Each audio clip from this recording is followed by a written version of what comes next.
Assalamualaikum warahmatullahi wabarakatuh. Perkenalkan, kami dari kelompok 5 akan mempresentasikan sebuah sistem, yaitu sistem manajemen inventaris toko online. Nah, ini ada nama-nama anggota kelompoknya. Yang pertama ada Devika Lorenza dengan 3 digit NPM terakhir 122. Lalu ada Mediana Santosa dengan 3 digit NPM terakhir yaitu 031. Lalu ada Adeline Sulaiman dengan 3 digit NPM terakhir yaitu 001. Lalu ada saya sendiri yaitu Muhammad Rifaldiosa dengan 3 digit NPM terakhir 092. Nah, di sini kita akan masuk ke latar belakang dan masalahnya. Nah, di sini ada masalah yaitu tantangan metode manual. Nah, pengelolaan inventaris secara manual yaitu dengan cara menggunakan spreadsheet ataupun buku itu rentan terhadap human error dan ketidakakuratan data stok. Nah, dampak bisnisnya yaitu yang pertama, ketidaksesuaian data fisik dan catatan. Lalu yang kedua, kehabisan stok atau stock out yang tidak terpantau. Lalu yang ketiga, hilangnya potensi penjualan dan kepuasan pelanggan. Nah, di sini solusi yang kelompok kami tawarkan yaitu sistem yang terotomatisasi dan bisa dipantau secara real time. Nah, lalu di sini ada pengguna sistem atau aktor dan peran mereka. Nah, sistem kami ini bisa digunakan oleh 4 aktor. Yang pertama itu pemilik atau admin. Pemilik atau admin ini bisa mengelola produk, memantau laporan, dan menerima notifikasi stok rendah. Lalu ada manajer. Manajer ini bisa menganalisis laporan penjualan untuk strategi pengadaan barang. Lalu ada staf gudang. Staf gudang ini bisa memperbarui stok fisik, input barang masuk, dan mengelola pengembalian. Lalu yang terakhir ada customer service yang bisa memantau status pesanan untuk melayani pertanyaan pelanggan. Di sini ada fitur utama dari sistem kami. Yang pertama yaitu manajemen produk. Di sini ada pola produk. Sistem bisa menambah, edit, ataupun menghapus di dalam produk. Misalnya nama, harga, deskripsi, dan gambar. Lalu ada manajemen kategori, yaitu mengelompokkan produk ke dalam kategori yang relevan, misalnya elektronik dan pakaian. Lalu yang kedua ada pelacakan stok real time. Yang pertama di sini ada perbarui stok otomatis. Stok berkurang otomatis secara otomatis saat penjualan dan bertambah saat pengembalian. Lalu ada pemberitahuan stok rendah, yaitu notifikasi ke administrator saat stok mencapai batas minimum. Lalu ada riwayat stok, yaitu mencatat semua perubahan stok, mencakup penjualan, pengembalian, dan penambahan beserta tanggal dan alasannya.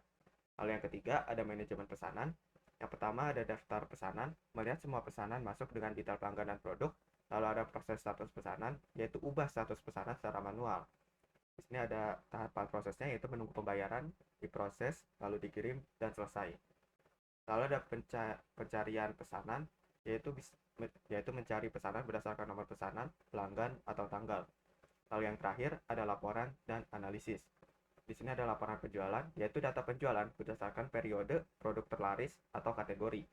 Lalu ada laporan stok, yaitu informasi stok terkini maupun yang terbanyak ataupun tersedikit untuk membantu perencanaan pengadaan. Selanjutnya akan dilanjutkan oleh teman saya.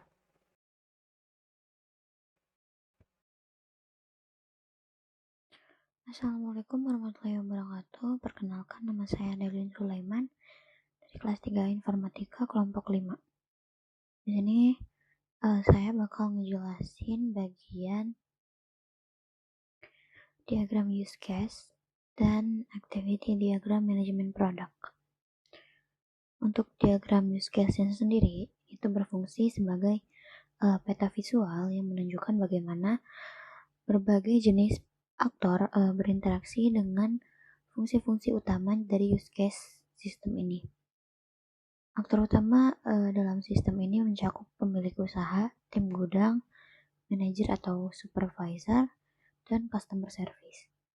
Pemilik usaha memiliki peran paling komprehensif, yang dimana mencakup pengelolaan produk, stok, pesanan, dan melihat semua jenis laporan penjualan atau riwayat stoknya.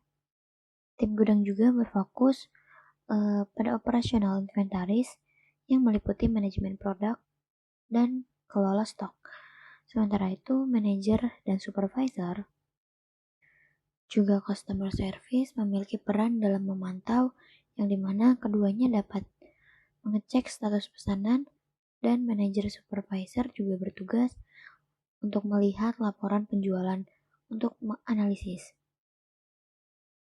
Terdapat pula relasi include yang dimana menunjukkan bahwa beberapa use case dasar selalu disematkan dalam use case yang lebih besar, seperti cek status pesanan yang merupakan bagian dari kelola pesanan, dan perbarui stok yang merupakan bagian esensial dari kelola stok.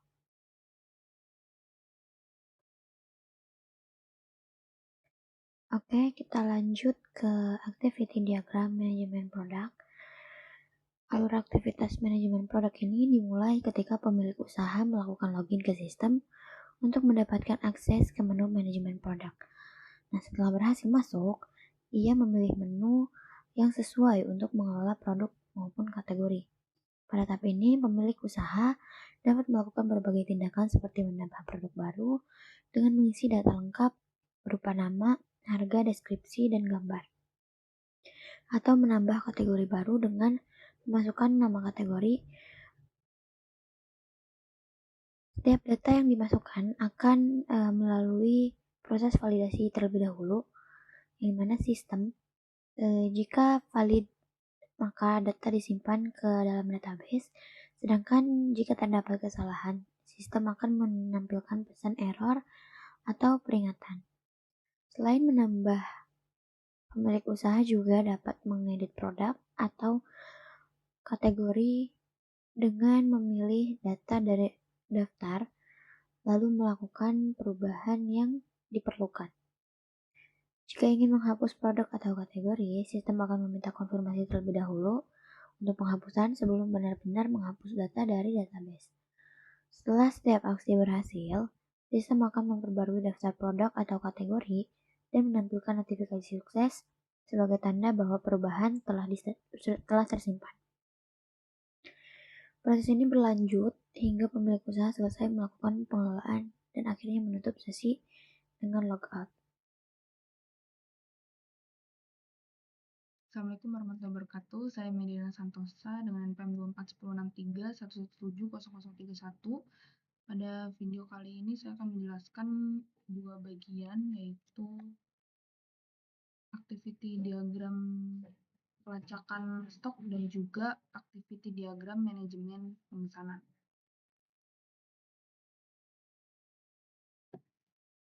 Oke, mulai aja dari pelacakan stok real time.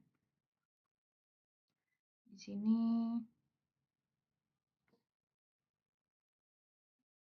dimulai alurnya dari si staf gudangnya. Ada tiga swimlane, ada staf gudang, ada sistem, ada pemilik usaha. Nah, di staf gudang ini dia nanti bakal login ke sistemnya. Nah, setelah masuk dia itu akan input data stok masuk atau keluar. Nah, misalnya stok masuk dilanjutkan dengan menginputkan jumlah kuantiti dan juga keterangannya. Nah, lalu habis itu dikirim datanya ke sistem. Nah, setelah data masuk ke sistem, dia bakal memvalidasi sistemnya gitu. Apakah datanya itu udah benar atau belum gitu. Kalau valid, ya berarti bakal diupdate stoknya di database.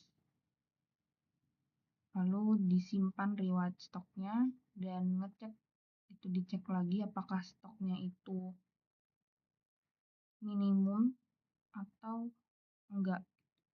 Kalau ternyata rendah, sistem itu bakal kirim notifikasi stok rendah ke pemilik usaha. Jadi di sisi lain sistem ini tuh selalu dia tuh monitor stok secara real time. Kalau ada transaksi penjualan, nah stoknya itu langsung up to date gitu, auto update dari penjualannya. Dan berkurang otomatis dan dicatat ke riwayatnya. Nah, masuk ke bagian pemilik usahanya gitu. Di sini pemilik usaha itu kan tadi menerima notifikasi stok rendah. Nah, dari situ tuh bisa direview gitu produknya. Nah, setelah direview, pemilik usaha bakal melakukan tindakan restock. Nah, habis itu update rencana pengadaan. Terakhir, staf gudang bisa logout setelah selesai. Nah, masuk ke activity diagram manajemen pemesanan. Jadi diagram kedua ini alurnya itu fokus ke pengelolaan pesanan gitu. Dia itu melibatkan ada di sini customer service, ada sistem, ada juga pemilik usaha. Nah, di bagian customer service ini dia bisa akses menu pencarian untuk melihat pesanan pelanggannya. Karena kalau ada notifikasi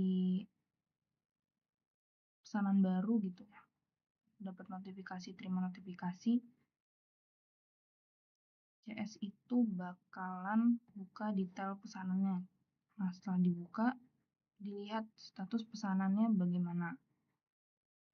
Setelah dilihat statusnya, bakalan si customer service ini tuh menyiapkan informasi untuk pelanggan, untuk dijelaskan ke pelanggan. Nah, selanjutnya di bagian sistem ini tuh menerima kriteria pencarian. Misalkan berdasarkan nomor pesanan, nama pelanggan, terus juga di situ ada tanggal. Hasilnya nanti difilter lalu ditampilkan ke si pemilik usahanya. Misalnya dia dapat di sistem ini nerima update status gitu. Itu langsung diproses tapi divalidasi dulu gitu. Kalau iya, maka dia langsung update status pesanannya di database. Kalau enggak, ya udah tampilkan error. Kalau udah status pesanannya udah diupdate di database, dia bakalan ngirim notifikasi ke customer service gitu. Tampilan ini tuh juga nantinya, tampilan pesanan juga otomatis diperbarui secara real time. Nah, dari sisi pemilik usaha, mereka itu login ke sistemnya. Nah, setelah login dia bisa pilih tuh menu pesanannya gitu, berdasarkan kriterianya apa aja, lewat nomor pelanggan, nama pelanggan gitu, ataupun tanggal.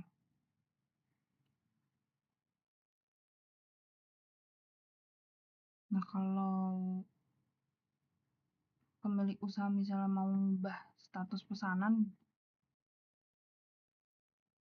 dari diproses menjadi dikirim,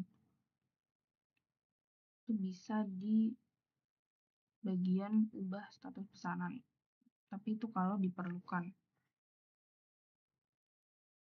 Kalau udah konfirmasi perubahan, sistem itu bakal ngirim update. Jadi intinya diagram ini tuh nunjukin gimana sih customer service, pemilik usaha, dan juga sistem itu kerja bareng gitu supaya pesanan dari pelanggan itu bisa terpantau dan diperbarui secara cepat. Sekian penjelasan dari saya, selanjutnya akan dilanjutkan oleh teman saya. Terima kasih. Assalamualaikum warahmatullahi wabarakatuh. Nama saya Devika Lorenza, NPM saya 24.106.311.71.22. Di sini bagian saya aktivitas diagram, laporan, dan analisis. Ini langkah-langkahnya itu, pertama login ke sistem, terus pilih menu laporan penjualan, terus habis itu laporan stok, habis itu analisis pengadaan. Nah, langsung kirim permintaan laporan ke sistem. Nah, request laporan penjualan berdasarkan periode, request ranking produk, terus request data per kategori, request produk low stock atau overstock. Nah, request rekomendasi pembelian. Habis itu tampilkan hasil laporan, ekspor data jika diperlukan, logout. Terus di sini ada pemilik usaha. Nah, langkah-langkah itu login ke sistem, pilih menu laporan, kirim permintaan, laporan penjualan, set periode, request laporan, request ranking, request kategori, laporan stok. Nah, terus ada request produk, terus low stock, request produk overstock. Nah, habis itu analisis pengadaan request, rekomendasi pembelian. Habis itu tunggu hasil dari sistem, lihat hasil laporan, ekspor data jika perlu, nah, logout. Nah, terus di sini ada manajemen. Nah, manajemen itu kayak terima request laporan dari sistem. Terus ini laporan penjualan, ambil data penjualan sesuai periode, analisis ranking analisis ranking produk terlaris, kelompokkan data per kategori, proses dan analisis data, tampilkan grafik dan chat. Nah, terus habis itu buat ringkasan laporan penjualan. Nah, terus laporan stok, identifikasi produk low stock, terus identifikasi produk overstock. Nah, terus habis itu proses data stok. Nah, habis itu tampilkan data stok, langsung ke analisis pengadaan, analisis kebutuhan pembelian. Nah, terus habis itu proses data stok, terus susun rekomendasi pengadaan detailnya. Nah, kesimpulannya, berdasarkan hasil analisis dan perancangan yang telah dilakukan, sistem manajemen inventaris toko online ini dirancang untuk membantu pemilik usaha dalam pengolahan produk, stok, dan pesanan secara efisien. Sistem ini menyediakan fitur utama seperti manajemen produk, pelacakan stok real time, pengolahan pesanan, serta pembuatan laporan penjualan dan stok. Dengan adanya sistem ini, proses manajemen inventaris menjadi lebih cepat, akurat, dan terorganisir dengan baik. Selain itu, penyusunan user case diagram dan activity diagram membantu dalam memahami alur sistem secara visual sehingga memudahkan proses pengembangan lebih lanjut. Sekian dari saya. Sebelumnya saya minta maaf kalau ada salah kata apapun itu. Wassalamualaikum warahmatullahi wabarakatuh.